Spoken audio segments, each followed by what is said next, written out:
O programa a seguir é uma produção independente. Seu conteúdo é de total responsabilidade de seus idealizadores.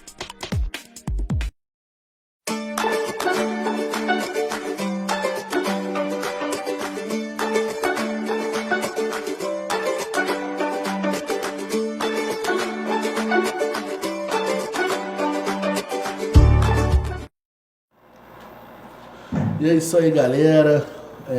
Uma boa noite para vocês, uma grande honra estar recebendo vocês aqui novamente no nosso podcast Imperial. Agora nesse novo horário, eu espero que vocês gostem, que vocês possam acompanhar conosco, né? Toda sexta-feira, 11 horas da noite, nosso novo horário aqui da TVI, canal 17. Fala, Fábio, boa noite, tudo bem, mestre? Boa noite, boa noite. Hoje estamos aqui com o Bispo Gregório, Dom Gregório. É um prazer ter aqui com a gente, para bater um papo. O interesse aqui do podcast é trazer um pessoal que contribui, sabe? É um pessoal que contribui com a sociedade. Para bater um papo legal, para conhecer melhor, né? Como é que é o eu, né, de cada um. Muito legal. É isso aí. E eu gostaria de abrir o programa já pedindo para você que assiste a gente para dar aquela ida lá no nosso Apoia-se, dar aquela moral pra gente lá também. Seguir a gente no Instagram, @podcast Imperial. Seguir a gente também no Facebook, aí, Podcast Imperial. Curtir, você que sempre acompanha a gente. E aproveitar também para poder pedir a vocês para dar uma força para os nossos patrocinadores que nos ajudam. Mandar um abraço para a galera da Cafeteria Imperial, Cafeteria Três Marias, podcast que é Imperial. A Cafeteria Três Marias, para você poder seguir no Instagram aí, @Três Marias Cafeteria, né? É um sucesso total, não deixe de provar ali na Rua do Imperador, ali é um sucesso danado, todo mundo gosta. Três Marias Cafeteria, @Três Marias Cafeteria para vocês, tá? Mandar um abraço especial também para Única.rt. Muito obrigado aí por estar patrocinando o nosso programa, Única.rt, o jeito único de se vestir. Você, minha amiga, que quer uma blusa, que quer um casaco, um acessório, uma calça, da Única.rt vende para você por esse WhatsApp aí, que é o 99267-9476, e no Instagram, @Única.rt. E mandar um alô também lá pro nosso grande amigo Vitucho lá do Caquinhos, sempre fortalecendo a gente. Um abraço aí pro Caquinhos lá, pro Vitucho, para toda aquela galera do Vila Felipe. Eles estão respeitando aí essa questão da higienização aí, tá? Fica lá na rua Jacinto Rabelo, número 640, lá do Vila Felipe, lá no Alto da Serra, para quem conhece. Valeu, Vitucho, Caquinhos, sempre junto com a gente aí também, dando essa moral. E para falar de comida boa, de coisa boa, a gente não pode deixar de passar aquele videozinho mostrando toda a equipe da Sotiles Pizzaria. Vamos dar uma olhada. Agora, rapidamente, apresentando a nossa equipe. Atendente. Agora, o maceiro. Montador de pizza. Uau! O forneiro. E por último, o motoboy. É isso aí, Sotiles Pizzaria sempre com a gente. Obrigado pela força. E hoje, né, essa sexta-feira tão importante, né? Nós estamos aí, Páscoa domingo, então a gente está se organizando. Trouxemos aí o Bispo Dom Gregório Paixão para a gente conversar e entrar nesses assuntos. A primeira pergunta que eu vou fazer para o Bispo aqui, para a gente começar, quando que começou a sua história? Quando que você entrou para o catolicismo e você falou, olha, eu vou ser religioso? Quando que você se interessou? Quando começou isso na sua vida? Eu vim de uma família bastante religiosa, né? Então, lá de Aracaju, Sergipe. Então, o que acontece? Minha família era bastante religiosa, tanto meu pai quanto minha mãe, como também os avós, os tios, os primos, etc. Então nós tínhamos uma prática religiosa assim, bem legal, no sentido de ser uma escolha pessoal, muito livre. Meus pais nunca colocaram uma corda no nosso pescoço, mas sempre postava a beleza dessa busca de Deus, desse conhecimento, né, desse complemento fundamental que nós precisamos ter na nossa alma. Pois bem, isso foi logo no início. A partir dos 6, 7 anos de idade, aliás, 6 anos assim, que eu não tinha muita consciência, mas as pessoas dizem que me conheceram assim menor, né, que eu tinha sempre uma resposta quando eu ia à missa, né, então eu pegava a última palavra do padre na missa, que era "Ide em paz e o Senhor vos acompanhe", E todas as vezes que alguém chegava lá na minha casa, quando a pessoa ia embora, eu já pequenininho já dizia para todo mundo: ide em paz, o Senhor vos acompanhe. Eu não sei se eu dizia isso porque eu queria me livrar do pessoal, ou seja, vaze, compreende? Vai embora, né? Ou então se era realmente uma coisa religiosa. O que é certo é que com 7 anos de idade eu já comecei a dizer: olha, eu desejo ser padre. A ideia de uma criança, né? Desejo ser padre. Isso por quê? Porque o meu contato com os padres lá em Aracaju sempre foram contatos muito bons, né? Eu estudei no colégio religioso, colégio salesiano, e os sacerdotes lá eram muito antenados, muito legais, gente assim, descolada, como a gente diz hoje, né? Eram padres jovens e nos chamavam para jogar, nos chamavam para os grandes passeios, nós íamos para outras cidades com as turmas, e o padre sempre foi alguém muito presente, muito, isso é muito importante, bom, muito, sabe assim. Então, por causa disso, naturalmente, eu também ficava encantado com a possibilidade de fazer alguma coisa diferente. Sempre gostei de fazer alguma coisa diferente, né? Então, foi assim que começou, né? Naturalmente, 7, 8, 9, 10, 11, 12, quando eu terminei o ensino médio e naturalmente, passei o vestibular para entrar na faculdade, eu disse: olha, não é isso que eu quero para a minha vida, eu desejo ser religioso. Então, eu acabei ingressando em uma congregação religiosa chamada os Beneditinos, são monges beneditinos. Não tinha essa congregação em Aracaju, fui para Salvador e ali comecei a minha vida religiosa, que daqui a alguns tempinho aí, né, já estou com 37 anos, logo são 40 anos. Estava dizendo antes, né, eu sou religioso, tenho um tempo de religioso mais do que vocês têm de idade, então, a antiguidade é posto, viu? Olha, muito interessante. E o senhor aparenta ser bem jovem, né? Tem uma linguagem meio assim moderna, né? Consegue conversar com os jovens, né? Eu também fui diretor de colégio, né? Eu fui durante muitos anos diretor de colégio, lá Colégio São Bento, né? Lá em Salvador. Aqui no Rio de Janeiro também tem um Colégio São Bento, muito conhecido. E depois desse período ainda fui diretor de faculdade durante alguns anos, né? Mais ou menos, eu acho que uns 10 anos de faculdade. Então, sempre trabalhei muito com educação. E lá no Colégio São Bento e depois faculdade, eu acompanhei jovens dos 6 anos de idade até os 23, mais ou menos, ali. Então, a linguagem, o jeito, assim por diante, eu gosto muito de lidar com a juventude, sabe? Porque sempre desperta em nós aquilo que é de novo, sempre nos traz alguma coisa nova. Então, eu acho realmente muito legal, muito bom, assim, trabalhar com os mais jovens. Olha, você veio da terra boa, né? Você vê, o calor de lá, tudo de lá chega aqui para conhecer o russo, maldade. É verdade. O frio. Eu confesso, com toda a franqueza, que eu prefiro o frio, né? Porque quando a gente tem uma coisa, a gente às vezes não dá tanto valor, né? Então, mas eu prefiro o frio porque realmente para trabalhar, é muito mais confortável, tudo mais. Mas o calor do Nordeste é muito procurado pelos turistas, pra passar né? as férias, né? É maravilha. Mas lá é um sol para cada pessoa, lá em Aracaju, né? Porque é bem quentão assim. Agora, para passeio, para natureza, assim por diante, nada melhor do que o sol, né? O sol é uma coisa assim extraordinária, né? E lá nós temos bastante sol. Tanto em Aracaju, onde eu nasci, vivi até os 17 anos, né? E depois dali em Salvador também tem aquele solzão ali, naquele clima maravilhoso do Nordeste. Olha, eu gostaria de te perguntar, que tem muita gente que não sabe, igual eu também não sei. Então, com certeza, tem algumas pessoas que não sabem. Como que você vai subindo nessa parte religiosa? Você começou como padre, depois foi subindo para chegar a bispo, dom? Como é que é isso? Tem uma hierarquia, vai subindo? Como que a pessoa consegue ir subindo?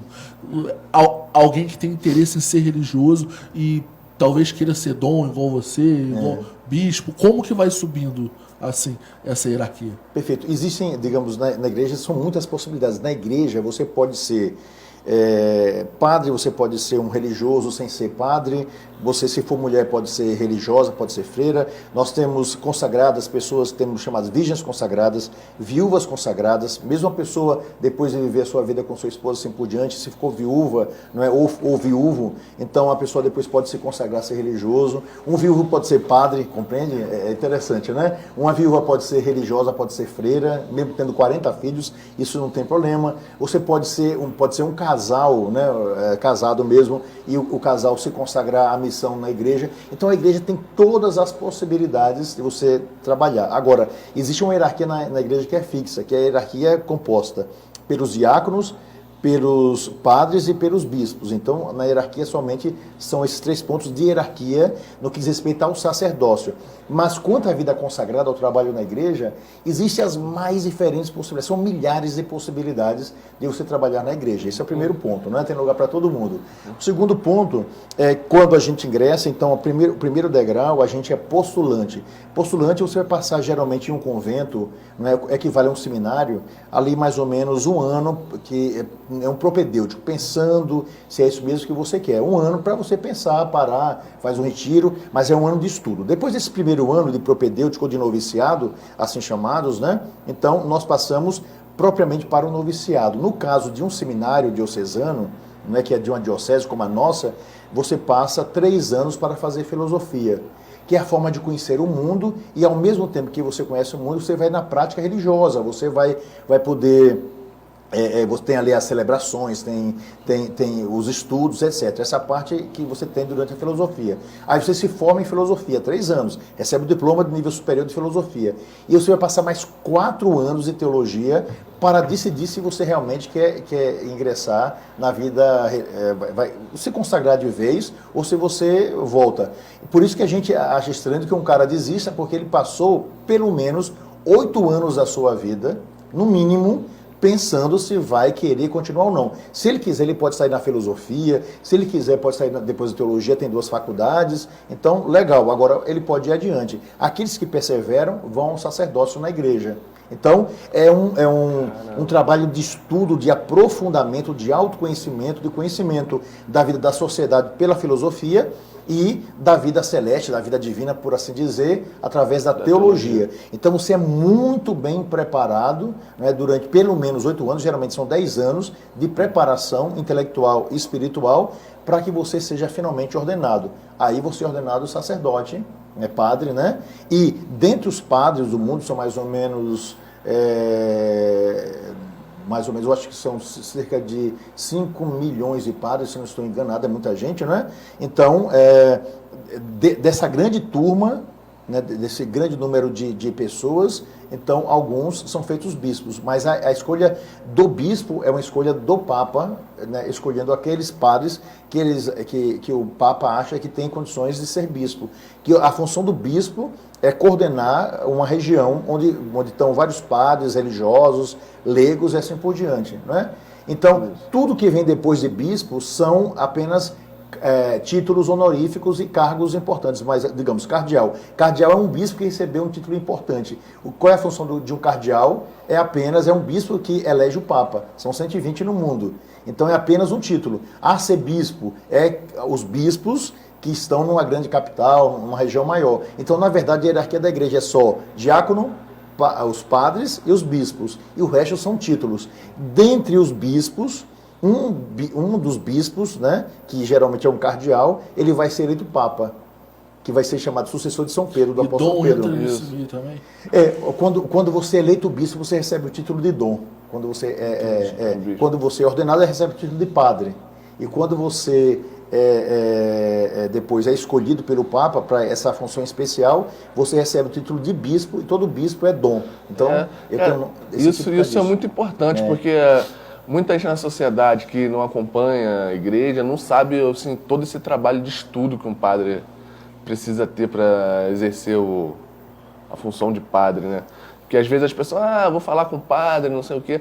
Cara, o padre é um cara muito preparado. Que nem você falou, no mínimo aí 8, 10 anos de estudo. Gigante para vocês ouvirem. Da parte de filosofia, da sociedade e teológica também. Para vocês ouvirem as pessoas confessarem, vocês têm que ter um psicológico para tu segurar aquilo, para você, às vezes, dar um perdão, para você entender, né, aquilo.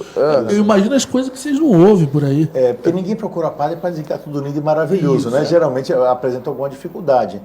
A psicologia, como nós temos hoje curso de psicologia, psicanálise, etc., a psicologia nasceu dentro da igreja pelo atendimento dos padres. Interessante, o curso de psicologia nasce dentro da igreja, embora você tenha Freud, Lacan e tantos outros psicólogos e psicanalistas, mas isso nasce da experiência da igreja, que é ouvir as pessoas.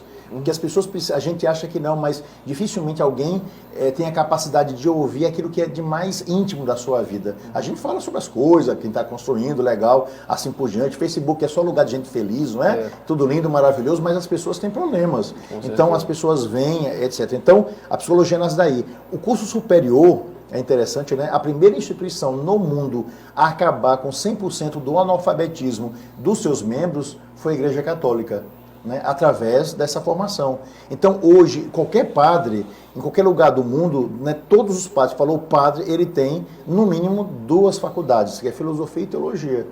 E a igreja dá, pelo menos, a oportunidade de fazer alguma coisa. Eu me formei também em antropologia. Então, todo padre tem, geralmente, 2 ou 3 cursos superiores, né? Pega aqui, Padre Luiz, aqui da Igreja do Rosário. Padre Luiz é filósofo, é teólogo e é engenheiro eletricista, entendeu? Então, vários sacerdotes, né? Padre Pedro Paulo da Universidade é filósofo, teólogo, né, reitor da Católica aqui de Petrópolis, né, da UCP, e também advogado. Então, você tem, geralmente, esses sacerdotes muito bem preparados. A igreja prepara bem. Então, não é uma coisa, alguém, porque você vai trabalhar com pessoas, você vai atender pessoas e trabalhar com o coração humano, né, se você der uma opinião errada, se a pessoa está confiando em você nessa opinião, você pode acabar com a vida da pessoa.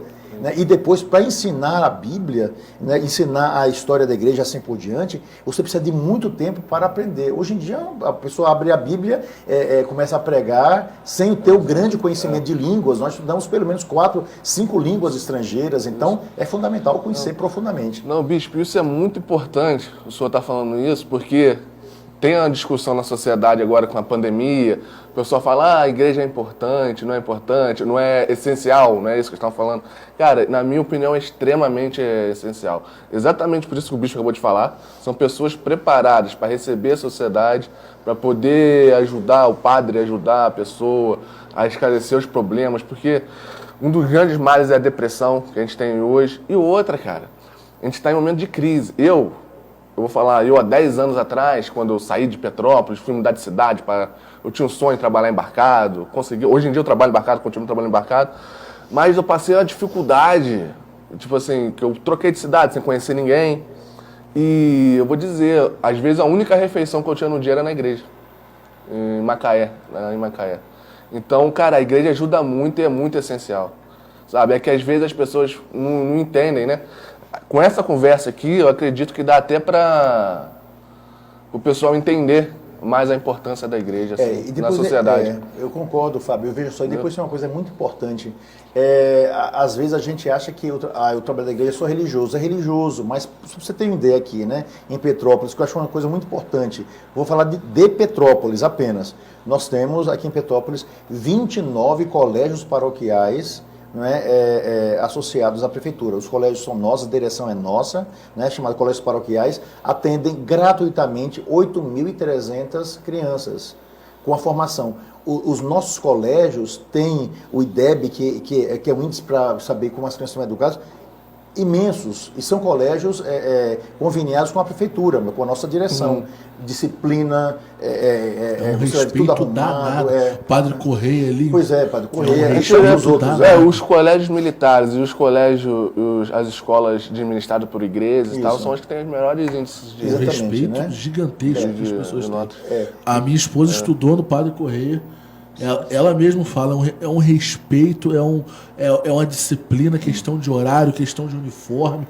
Não tem essa de, vamos dar um... Não, aquilo ali, é aquilo ali. Os professores também. Respeito. É o que falta muito hoje em dia nessa Isso é importante, isso é importante, porque a pessoa já sai com uma responsabilidade para poder trabalhar, ter uma consciência, saber o horário de chegar, o horário de sair, saber respeitar, né? Tanto o pessoal do trabalho como o próximo. Era uma irmã, né? As pessoas que da sociedade. Conta lá, era uma irmã que era rígida, e hoje todos os ex-alunos passam lá e agradecem a ela, porque vê essa nova geração aí, por aí, que está tudo virado, tudo estranho, e pensa, Olha como que a gente estudou, que a gente teve essa firmeza para hoje em dia a gente ser quem a gente é.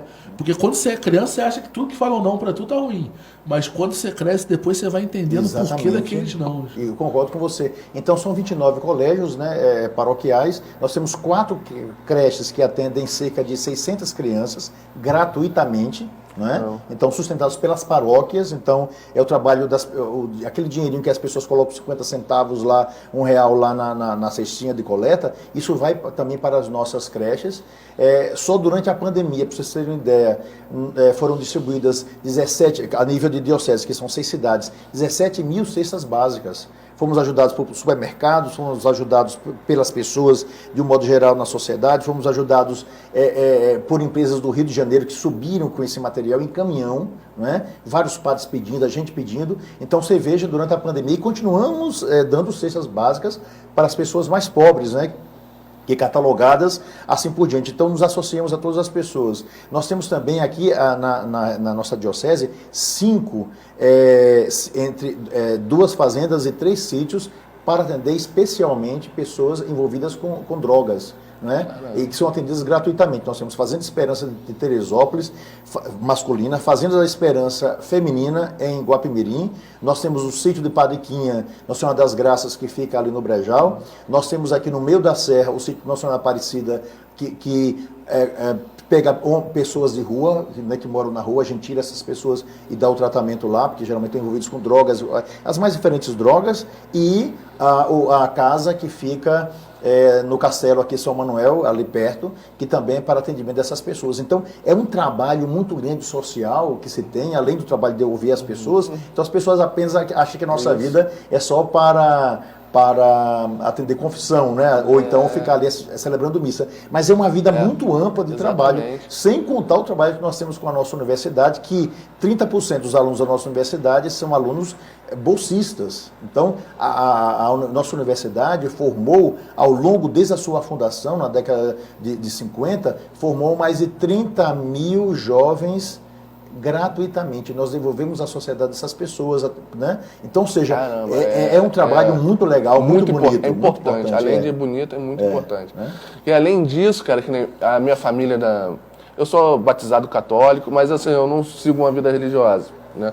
Mas a família da minha noiva, meu sogro, minha sogra, eles tinham uma vida muito ativa na igreja. Então, além disso, de tudo que o bispo falou aqui, nas igrejas tem encontros de casais, para quem tem, né, são os casais com mais experiência de vida. Às vezes você está com problema com o seu relacionamento, tem um encontro e vai para um sítio, discutir. Cara, é uma vida que eu acho que a igreja é muito importante para a sociedade, né? Para os jovens, tem grupo de música para jovens, né? Para a galera, gente, sabe? Eu só vejo, assim, benefícios, cara. Então, talvez por isso que as pessoas, por falta dessas informações, que eu acho que as pessoas, porque a igreja não é grupo, não é... Como é que se fala ali? O pessoal estava falando? Não é prioridade, né? Agora na pandemia, querer fechar. Cara, é muito essencial. Muito essencial. Porque eu acho que se fecharem as igrejas assim... E, gente, todo mundo tem história com a igreja do seu bairro. Todo mundo tem história. Eu sempre ia na missa, lá, ali na nossa área da Serra é a festa de Santo Antônio, aquele anguda ali, que é aquela história, o pastel daquelas senhorinhas que fazem já há 40 anos. É parte da cultura, né, da cidade. A cultura já está ali Festinha com a gente. De Santa Rita. Já está ali com a gente. Aquilo ali é histórico. A gente sempre vai lembrar, sempre vai contar a história dali. E eu sempre respeitei muito ali a igreja de Santo Antônio, já fui muito. É uma das mais perto ali de casa, a que eu fui mais. E entrando já nesse assunto aqui, eu quero perguntar também, hoje, né, Sexta-feira Santa, eu não sei como que tá, então você deve saber. Acho que o pessoal de casa deve querer saber também como que ele tá. Você tem alguma notícia do Padre Francisco? Sim, Padre Francisco, ele está internado, né, num dos hospitais aqui de Petrópolis, e ele está melhorando vagarosamente, né? Padre Francisco tem mais de 80 anos de idade, né? E fisicamente ele é muito forte, porque senão ele já teria partido. Ele é um ícone. Ele é muito um ícone. Forte, um homem da pregação, um homem da caridade também, realmente é uma figura excepcional. E ele tem uma bactéria resistente, né, por causa de uma infecção urinária, e ele teve um derrame, então nós estamos cuidando com todo carinho, está recebendo da equipe médica lá do hospital, sabe, todo carinho, todo o amor, e se Deus quiser, a gente espera que logo logo ele saia do hospital para ir lá para o Lar São João de Deus, onde ele continuará o tratamento. Não é? Mas é um homem maravilhoso, interessante, né? No meio do sofrimento, ele sempre oferece, não é? O sofrimento, ele abre a boca apenas para dizer: Senhor, quando ele está sentindo dor, não é? Eu ofereço isso pelos pobres, ofereço isso pelas pessoas, ofereço isso pelo clero, né? Por aqueles que estão trabalhando, né? na religião. Isso é maravilhoso, assim, o testemunho de um homem cuja vida foi se entregar totalmente. Padre Francisco vem de uma das regiões mais belas da Itália, né? Então é um homem que, essa dele é de Pádua, ali ao lado de Veneza, uma região muito do mais. Ele largou todo o conforto da família, todo o conforto de uma história, todo o conforto de uma região muito rica da Itália para vir trabalhar conosco. Trabalhou no Equador, entre os índios, né? Então ele passou muito tempo lá entre os índios do Equador, depois foi chamado aqui para trabalhar aqui no Brasil. Então é um homem cuja vida, né? Ele é como uma vela, né? Que se desgastou, mas oferecendo luz para as pessoas, né? Então, a vida tem que ser assim. E nesse último momento, assim, não é que a gente vê que, naturalmente, ele já está idoso, não é? É normal que todos nós um dia partamos, mas a gente continua dizendo, é uma vela grande, é uma vela que produz muita luz, está se desgastando, mas dando testemunho dessa beleza de vida doada para os irmãos, por causa de Jesus Cristo. Isso aí eu acho assim fenomenal. Ele é um ícone do Alto da Serra. Muito bonito. Na área do Alto da Serra ali, Padre Francisco, e ele nunca quis. Eu tenho um monte de histórias, pessoas, até o nosso comendador aqui do Giro sabe, o dono do Giro, ele sabe. Cara, ele nunca quis trocar o carro dele. Todo mundo queria. Teve gente que foi que cresceu com ele, falou: não, pô, vou te dar um presente. Aí ele brigava e tudo. Não, esse aqui, até hoje tem a Uno dele, aquela mesma Uno dele. Ele nunca quis trocar. Ele é um cara firme, pô, gente finíssima. Ainda quero trazer ele aqui para conversar também. Já fiz um especial de Natal com ele, 2018. Vou te bater um papo.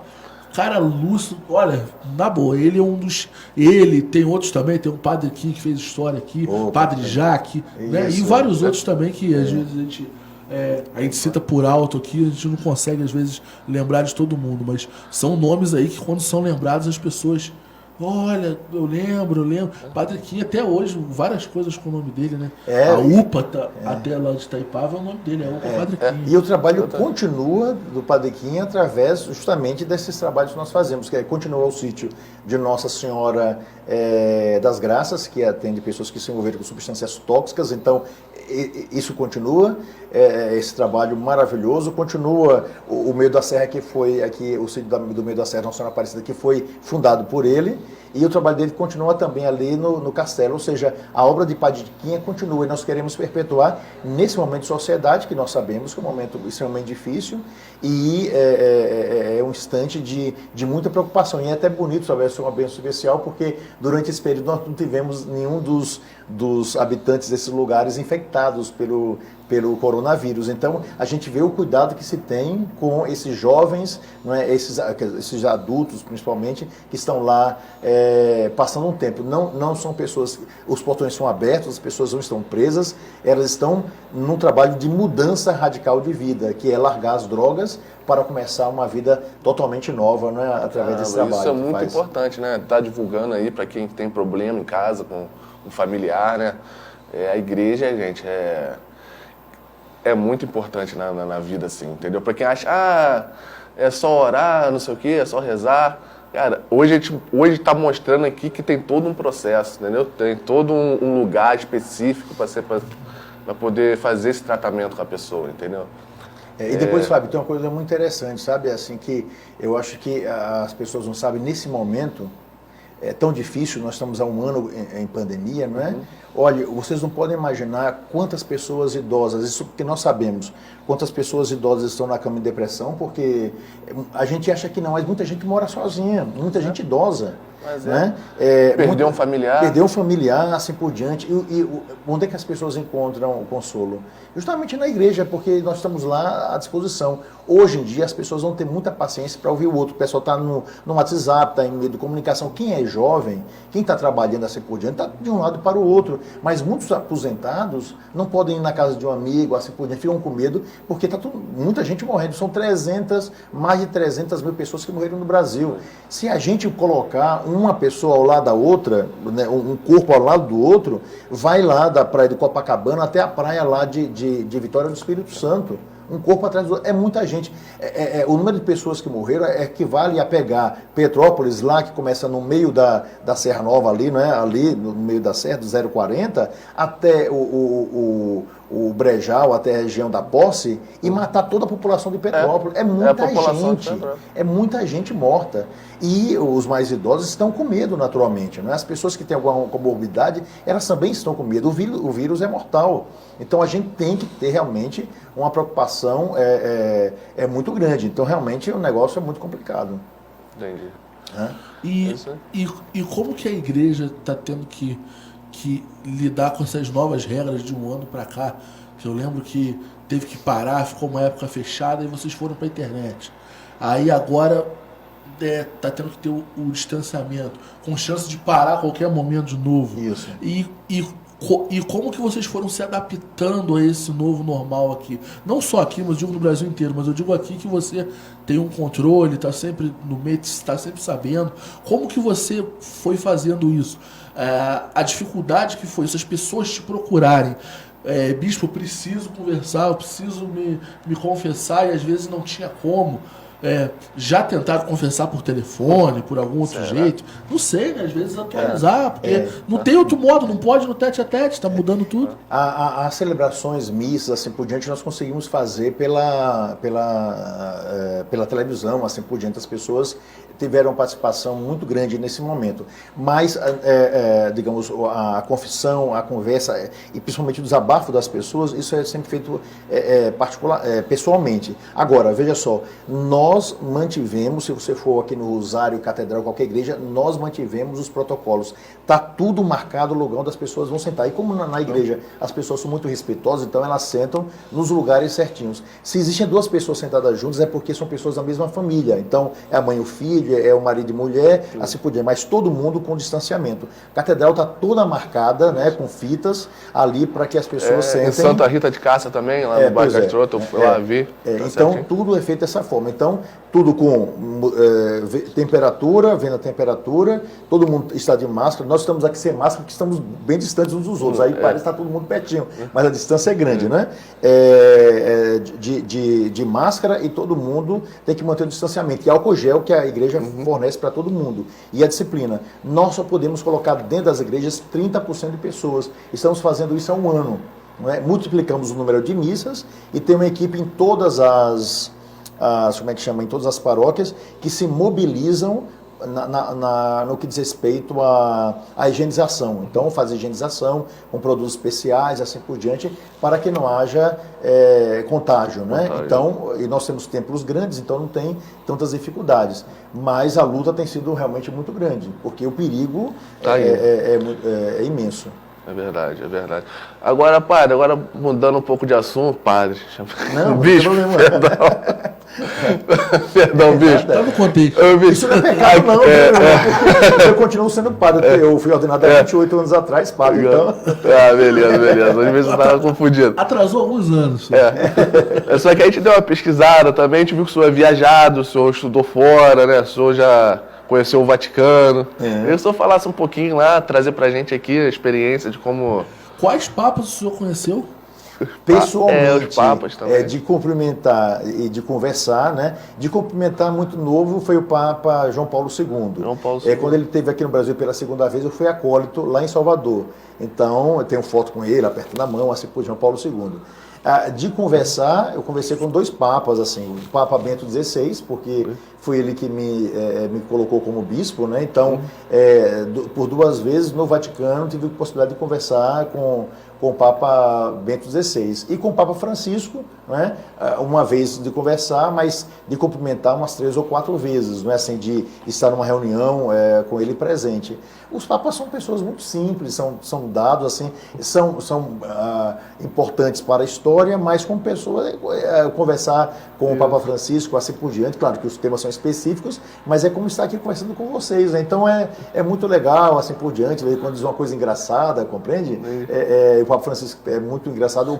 O Papa Francisco em si, ele é esse Papa que dizem que é o Papa da juventude, o Papa brincalhão, o Papa mais, como que eu posso dizer, mais atual e tal. Ele é desse jeito mesmo, ele tem aquele alto astral que o pessoal falam que ele é o Papa da nova geração. Ele é muito, muito aberto, muito, assim, muito próximo, não é? Os outros também tinham, claro, cada um tem uma característica. O Papa Bento XVI, antes de chegar no Papa Francisco, ele era o verdadeiro professor. Inclusive, todos que foram alunos dele, ele nunca aceitava que chamasse ele de Papa, sempre chamasse de professor.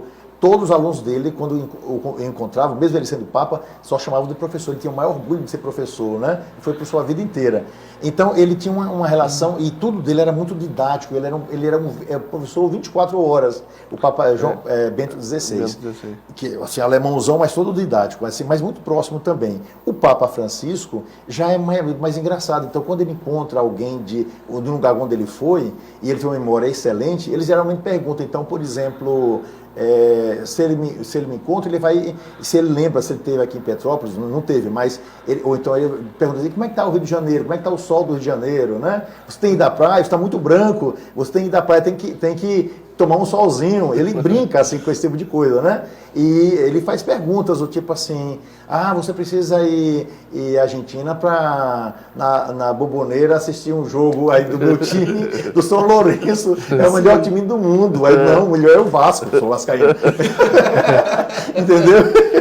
Então ele tem essa coisa boa, assim, de sempre... Claro que o assunto é sério muitas vezes, mas ali no discurso, no cafezinho, então ele tira uma brincadeira com um, compreende? Tira uma brincadeira com o outro. Então ele é um homem assim, muito livre, muito tranquilo, assim por diante. Então realmente é uma figura sensacional exatamente por causa disso, né? Tem coisas que ele fala de uma forma muito séria, porque alguns assuntos são muito sérios, mas no contato pessoal, seja lá com quem for, compreende? Ele brinca, ele é muito, muito natural, isso é muito bom, né? Então lá, e o Vaticano é um lugar muito bonito, assim, lugar de todos, é um lugar realmente especial, né? Olha, deve ser uma honra tremenda você conseguir encontrar trocar uma ideia com o Papa, né, cara? A maior importância, né? Você tá do lado do já Papa. que a gente falou de Papa, eu não sou muito estudioso assim, de Bíblia, mas eu vou falar o que eu lembro mais ou menos por alto. O Papa, ele é o responsável por levar, o responsável na Terra pela palavra de Deus, seria isso? Por passar a palavra de Deus, assim, seria isso? Isso. Veja só, o Papa, na verdade, ele é sucessor de São Pedro, porque lá na Sagrada Escritura, Jesus Cristo vai dizer o seguinte, tu és Pedro, falando para o apóstolo Pedro, e sobre esta pedra eu edificarei a minha igreja. Então Jesus fundou uma igreja, a minha igreja, o nome está lá, né, na Sagrada Escritura. Então, esse é o primeiro ponto. Depois que Pedro, né, Papa significa pai, quer dizer, aquele que coordena, ele era o que coordenava o grupo dos apóstolos, tanto que na Sagrada Escritura, aquele que diz a primeira palavra, aquele que sempre toma a iniciativa é Pedro. Ele tinha uma coordenação, devia ser o mais velho também, né, frente aos outros. Depois do Pedro, então, logo veio um outro, ele foi substituído por um outro, e vem uma sequência de papas até o Papa Francisco, então uma sequência de papas. A função do Papa é coordenar a vida de toda a igreja. Equivaleria, digamos, civilmente falando, ele seria um presidente. Inclusive, ele é o presidente de um país chamado Vaticano, que é o menor país do mundo, né? Então ele é responsável por isso.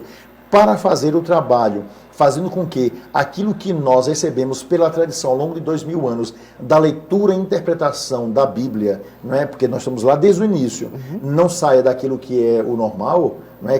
Nós chamamos isso de doutrina. Então, qual o resultado? Ele coloca pessoas que o auxiliam ao redor do mundo. que são os bispos. Ao redor do mundo, hoje em dia, são mais ou menos uns 3.500 bispos, eu sou um deles, né? No mundo inteiro são 3.500 bispos. E esses bispos todos são auxiliados, né, pelos padres que também trabalham. E esses padres são auxiliados pelos diáconos. Né? E a igreja também tem religiosos, religiosas, tem vários missionários. Então, uma instituição que tem 2 bilhões e 2 bilhões e 100 milhões de seguidores, né, a religião católica, né, e é a maior religião do mundo, e o trabalho é feito dessa forma, nos mais diferentes sentidos. Na pregação da palavra de Deus, que é nosso principal foco, né, levar Jesus Cristo a ser conhecido, amado e adorado por todos, essa é a nossa principal função, mas também nos trabalhos que nós exercemos, colégios, universidades, laboratórios. Nós temos monges religiosos que são pintores, que continuam trabalhando com arte, restauradores, professores das mais diferentes áreas. Temos padres que trabalham na área de engenharia, na área de medicina, né? Um dos bispos do Rio de Janeiro é médico, por exemplo, né? Dom Augusto. Nós temos na área do direito, temos universidades grandes ao redor do mundo, né? As universidades americanas, grandes universidades, são universidades católicas, como a Notre Dame e tantas outras, né? Todos os presidentes geralmente têm que ir lá nessa universidade.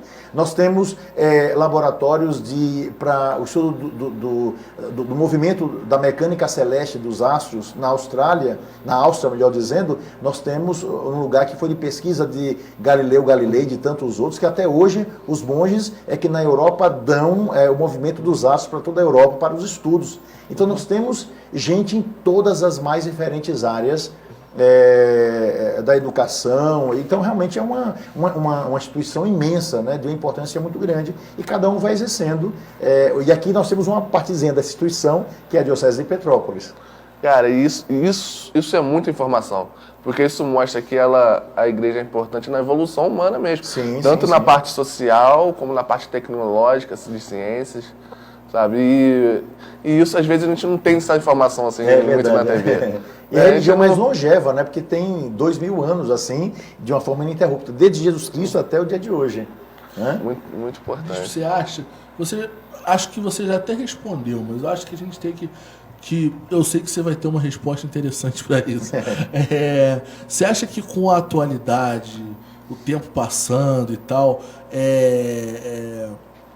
momentos como Natal, Páscoa, o feriado dos Corpus Christi, o pessoal essa nova geração tem perdido um pouco aquela coisa do Natal, é claro que de um ano para cá a gente não pode, mas de se juntar todo mundo, de ceiar, a Páscoa do pessoal se juntar, dar um chocolate para cada um, ou não dar, enfim, ficar todo mundo junto. O pessoal tem perdido isso com o tempo, com esse avanço da tecnologia. O que você pode dizer sobre isso? Desses feriados que são católicos, que é para estar a família junta. Você acha que o pessoal tem perdido isso com o tempo? Olha, como de um dia para uma noite nós acabamos vendo coisas, uma evolução muito grande na área da tecnologia, não é? Eu fiz minha tese de mestrado, por exemplo, em uma máquina de datilografia. Se eu falar de máquina de datilografia para os meus sobrinhos hoje em dia, eles vão rir da minha cara, porque eles nem sabem o que é isso, compreende? Tem que buscar lá para ver como era uma máquina de datilografia. E olha que eu não tenho 300 anos, né? Então, ou seja, muito rápido, não é? Eu nunca podia imaginar e sempre achei que era bobagem, era mentira, alguém dentro de um carro, como tinha lá o filme de 007 falando com o telefone dentro do carro, o carro andando, isso não é impossível, né? Filme de ficção científica que você via a pessoa falando com a outra no telão, assim, aquilo tudo era uma grande mentira. Hoje é tudo possível, né? Hoje em dia você tem até a possibilidade de você ir para Marte, ir para a Lua e assim por diante. A Lua parece que foi muito pertinho da gente. Então, a evolução ela é normal. Quando o rádio foi criado, quando a televisão foi criada, todo mundo dizia o seguinte: rádio vai acabar, ninguém vai ouvir rádio. As pessoas continuam ouvindo. Quando a internet foi criada, todo mundo dizia assim: televisão vai acabar. Olha aí, a televisão continua. Então tem lugar para tudo e para todos. E no meio disso tudo existe uma coisa que não mudou muito, né? Que é a pessoa humana. A pessoa humana, a tecnologia evoluiu bastante, ainda nós estamos na idade da pedra em relação à tecnologia. Isso aqui ainda é o início, isso nós vamos evoluir bastante, não é? Agora, o ser humano, nós que trabalhamos com o ser humano, a gente vê que por mais que ele aparentemente largue alguma coisa ou outra, esse ser humano continua fazendo sempre as mesmas coisas. Eu digo sempre, olha, como sacerdote, eu ouço muito as pessoas. Eu posso lhe garantir uma coisa, ouvindo as pessoas, elas são todas iguais. Eu tenho 28 anos de padre, eu ouço pecados no confessionário das pessoas por 28 anos de idade. Em 28 anos eu nunca vi uma pessoa que me trouxesse um pecado novo. Dissesse assim, olha, eu cometi tal pecado, poxa, isso aqui é novo, entendeu? O máximo que a gente ouve, assim, de uma coisa que a gente leva um susto talvez eu matei alguém, que é uma coisa raríssima, porque ninguém vive matando as pessoas por aí, né? Então, é um número reduzido, ou então eu roubei, assim por diante. Mas a gente vê que o ser humano é o mesmo, o ser humano ele quer ser feliz, o ser humano quer uma pessoa para chamar de sua, quer amar, o ser humano quer casar, quer ter filho, tem sonhos, quer progredir. As coisas mudam, mas o ser humano, no fundo, ele continua o mesmo. Eu sou antropólogo e não é só aqui, é em qualquer lugar do mundo. Quem teve condições de estudar fora percebe que as lutas e os sonhos do ser humano, ele é o mesmo. Então, tem um determinado momento da vida, geralmente ali entre 17 e 40 anos de idade, a maioria das pessoas se afastam de tudo, porque a gente se acha muito bom, compreende? A gente é forte, tem que trabalhar, tem que botar comida na mesa, tem filho, tem estudo, eu sonho com isso, todos nós sonhamos muito, então a gente se afasta. Mas depois de um certo tempo, quando você já realizou boa parte dos seus sonhos, então, geralmente, nesse período, para quem não teve uma continuidade religiosa, não é? Isso vai acontecer com você, Fábio, você vai dizer o seguinte, poxa, eu não sou tão forte quanto eu imaginava. Poxa, eu preciso desenvolver um lado meu que eu deixei adormecido.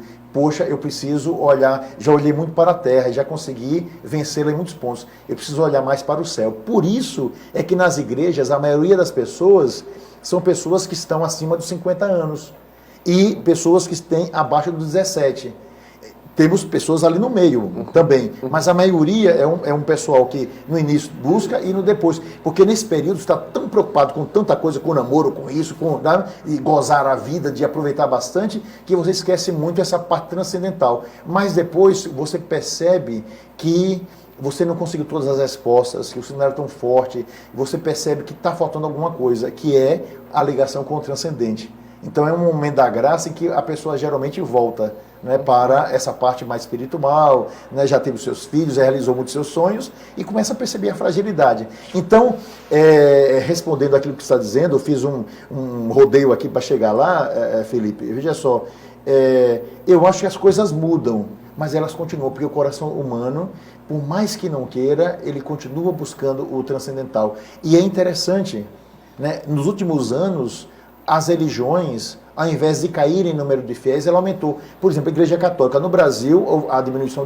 a mudança religiosa. Né? A pessoa passa, às vezes, ser católico para ser evangélico. Agora nós temos um número de pessoas voltando. Às vezes a pessoa vai para outra religião, fica sem religião. Bom, mas o que é certo é que no mundo houve um aumento, dados da ONU, de 15% em 2020. São os dados de 2020, né, um censo mundial, houve um crescimento religioso de 15%. A Igreja Católica, aqui no Brasil, né, o número de fiéis às vezes diminui porque essa mudança de religião, as pessoas mudam, depois às vezes muitas delas voltam, mas nós tivemos no mundo um acréscimo de 8,1% de católicos no mundo. Por que houve um aumento de católicos no mundo? Por causa do acréscimo de católicos na China, no Vietnã, no Laos, no Extremo Oriente. Isso é uma coisa interessante. Mas na China estava proibido qualquer tipo de religião. É proibido, não é isso? mas as pessoas se convertem e não podem dizer, mas a gente sabe que elas se convertem. Sim, sim. Entendeu? Eu tô falando isso porque ainda tem lugares no mundo que... Tem muitos lugares no mundo que... cristianismo, qualquer outro tipo de religião isso. Combatido, né? Principalmente nos países... E tu vê que são países que não se desenvolvem. Eu não tô querendo aqui dizer, a religião é necessária, a religião, mas ela faz parte do desenvolvimento da cultura, da sociedade, isso. Entendeu? Do ser humano. Então, geralmente são os países que ficam mais atrasados, assim... Entendeu? Não estou dizendo que é só religião, mas a religião é um degrau, é um passo que tem que ser dado, assim. Até por questão de liberdade, sabe? Individual isso. Da pessoa. Né? A pessoa tem direito de crer, tem um livre-arbítrio. É interessante. Os países cristãos, né, ao longo da história, são os países que mais respeitaram a liberdade. Se você olhar, não é, a Europa, que é cristã, sempre lutou muito pela liberdade, os países do norte da América sempre pela liberdade. Os países que abraçaram o cristianismo, pelo próprio exemplo de Jesus, são países que realmente sempre tiveram, as pessoas tiveram muito mais liberdade. O crescimento da mulher, o reconhecimento da mulher, né, na igreja é muito antigo, por exemplo. As freiras sempre foram diretoras de colégio. No período em que as mulheres estavam dentro de casa, submissas aos seus maridos, às vezes apanhando, essas religiosas já estavam de um lado para o outro, diretoras de colégio, diretoras de faculdades, todas elas formadas, entendeu? Então, ou seja, é bem interessante que a parte religiosa, ela faz parte da vida humana. Tanto é que nos países comunistas, quando eles se abriram como a Rússia, todo mundo quis ser religioso, porque as pessoas, materialmente, eu sei que as coisas são muito importantes e a gente tem que lutar. Todo mundo tem direito a casa, comida, carro, férias, todo mundo tem direito à liberdade de falar aquilo que deseja e ninguém pode maltratar ninguém. Ou seja, e tudo isso é maravilhoso e deve ser, nós devemos lutar por isso, mas também nós devemos respeitar o direito das pessoas de buscar o transcendente. E falo isso como antropólogo, desde os povos mais antigos não existe uma sociedade ao redor da Terra, desde os povos mais primitivos, que não tenha ideia de Deus. Pode ser um Deus material, lua, sol, assim por diante, mas você vê que a transcendência faz parte da nossa vida. Como faz parte da nossa vida o sentir fome para comer, o desejo de sobreviver, de não querer morrer. Sim. Então, são coisas essenciais em nós. Dados de mais de 6 mil anos atrás, o ser humano já acharam lá de argila, alguns escritos mais antigos, assim, agora há pouco tempo atrás, já tinha a história de um Deus. O ser humano, a evolução do ser humano já é baseada numa crença também. Exatamente, é interessante isso. Nós não podemos matar, nós não podemos exigir que ninguém tenha a crença. Nós não podemos exigir que ninguém seja obrigado a pegar essa ou aquela religião. As pessoas são livres para isso. O que nós podemos fazer é fazer uma pregação daquilo que a gente acredita como verdade de fé. Agora, as pessoas são livres para abraçar. Agora, nós não podemos proibir as pessoas de terem suas crenças. Então, isso é fundamental, né? É um direito humano. Como eu não posso impedir que alguém tenha o direito de amar uma outra pessoa, né, de se movimentar dentro da sociedade ou de expressar a sua opinião. Eu posso pensar diferente, mas eu não posso matar alguém ou proibir alguém de pensar diferente. Então, esse respeito é fundamental. Olha, eu tenho uma pergunta aqui que vai trocar completamente o assunto. Vocês estão num papo super cabeça aqui. Eu vou cortar completamente o assunto, que a gente tem só 5 minutos e a gente vai responder essa pergunta aqui, que aqui é a dúvida de muita gente que às vezes não sabe também. Todo Natal a gente está acostumado a estar com a família junto, tal, coloca na televisão, tá dando a missa do galo. Por que missa do galo? Certo. Sempre quis saber, mas nunca entendi o motivo. Agora a gente vai saber. Certo. É porque no momento em que são essas tradições que são antigas e que às vezes nós não percebemos, né? A questão da missa do galo é o seguinte, porque o galo foi tomado para aquela missa, porque muitas celebrações na igreja, elas eram feitas no meio da noite. E quando as pessoas começavam a cantar e as pessoas acendiam as velas para celebrar, porque havia também algumas proibições, né, especialmente entre o século II e o século III, e qual o resultado? Quando as pessoas iam para o louvor noturno, os galos que representam a aurora, vendo as luzes, eles acordavam e começavam a cantar. Entendeu? Começavam a abrir uma boca lá, a boca e o bico, né? E começavam aquele negócio todo assim por diante, né? Então, qual o resultado? É para dizer que o galo, ele anuncia para nós a vinda do sol, né? Então, o Natal vem para nós o sol nascente, que é Jesus Cristo.